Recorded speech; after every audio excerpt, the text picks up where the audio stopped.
গাজায় স্থিতিশীলতা ফিরিয়ে আনতে যৌথ টাস্ক ফোর্সের অংশ হিসেবে 200 সেনা মোতায়েন করবে যুক্তরাষ্ট্র, তবে কোনো মার্কিন সেনা গাজার ভেতরে ঢুকবে না। মার্কিন সামরিক সেন্ট্রাল কমান্ড সেন্টকমের প্রধান অ্যাডমিরাল ব্র্যাড কুপারের নেতৃত্বে এই সেনা সদস্যরা যুদ্ধবিরতি লঙ্ঘন হলে সে বিষয়ে খবর জানাবে। হোয়াইট হাউসের এক কর্মকর্তা জানান, এই 200 সেনা টাস্ক ফোর্সের মূল অংশ হবে, যেখানে মিশরীয় সশস্ত্র বাহিনী, কাতার, তুরস্ক এবং সম্ভবত সংযুক্ত আরব আমিরাতের প্রতিনিধিরাও থাকবেন।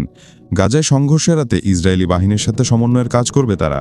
এনজিও বিনিয়োগকারী অংশীদার দেশগুলোকে একত্রিত করে কার্যকরভাবে মানবিক সহায়তা পরিচালনার জন্য একটি সমন্বয় কেন্দ্র স্থাপন ও পরিকল্পনা তৈরির কাজ করবে এই সেনা দলটি। যদিও যুক্তরাষ্ট্র এই পরিকল্পনা কার্যকর করতে পেরে সন্তুষ্ট, তবুও এক কর্মকর্তা সতর্ক করে বলেন, ইতিবাচক অগ্রগতি সত্ত্বেও পরিস্থিতি এখনও নাজুক এবং বহু উপায়ে পরিস্থিতি আবারও খারাপ হতে পারে।